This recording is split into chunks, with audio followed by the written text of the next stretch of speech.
Here is the St. Louis riverfront in St. Louis, Missouri.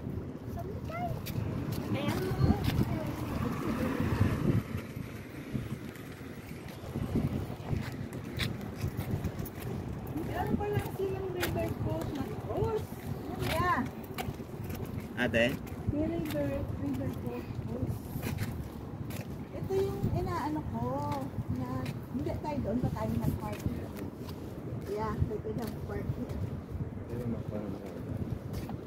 Wala na maraming nag-park. Kasi malayo tayo sa entrance. Malapit tayo nun eh. Pagsaka, tara na.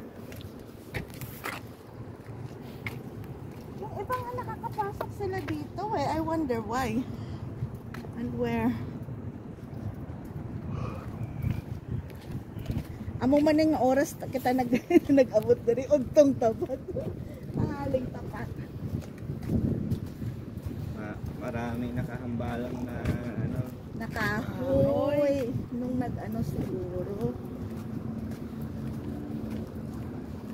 Ayan, meron silang bus. River boat.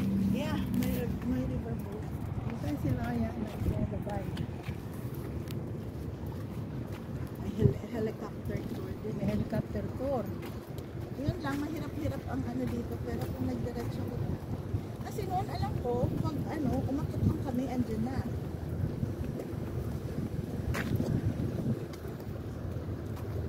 Maganda pa nga mag-park dito sa tabing ano. Kaya nga eh, mas maganda nga. Ayun, dapat kung kaso lang may mga ano eh.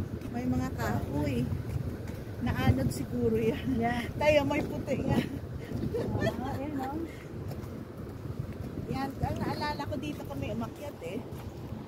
Yan, tayo nilagpasan nga natin to. Lagpas ng riverboat tour tayo nag-park.